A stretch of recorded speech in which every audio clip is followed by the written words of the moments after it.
But death is coming whether you invite it or not. And if you do not have these conversations while you can still have them, you are leaving a mess for the people who love you. I finally had the conversation with Lisa and Michael when I was 74. I should have done it at 64. I should have done it the moment I had grandchildren and realized there were people who would be affected by my death. Do not wait until you are sick. Do not wait until there is a crisis. Have the conversation now. Lesson number 4. Retirement will not save you. It will expose you. I spent my whole career looking forward to retirement.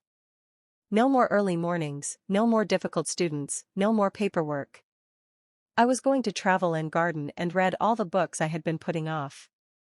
I was going to finally have time. I retired at 70 and I fell apart. I did not know who I was without my job. For 38 years, I had been Mrs. Costello, the guidance counselor. That was my identity. That was my purpose.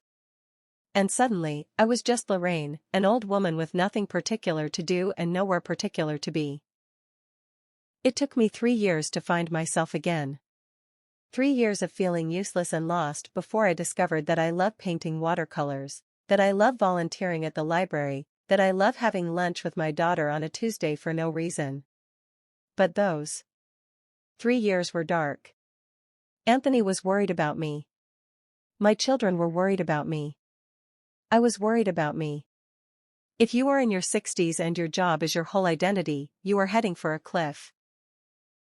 Start building a life outside of work now. Develop hobbies. Maintain friendships. Figure out what you love besides your paycheck. Because the day you retire, you are going to need something to be. And if you have not built that something, you are going to be nothing.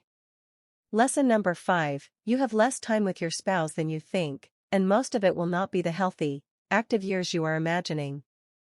Anthony and I were married 63 years. That sounds like a lot.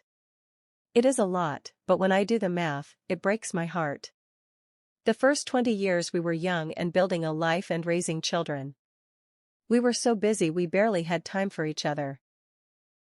The next 15 years included that terrible period when we almost divorced and then the hard work of rebuilding. It was not until our 50s that we had a truly good marriage. And by then we had maybe 30 years left together. Of those 30 years, 10 were healthy and active. We traveled. We enjoyed our grandchildren. We had energy and curiosity and functional bodies. Then Anthony started slowing down. Then I had my stroke. The last 10 years of our marriage, we were managing decline. Doctor's appointments and medications and the slow narrowing of what we could do together. I am not saying those years were not good. They were. I would give anything to have Anthony back, even in a wheelchair, even confused, even dying.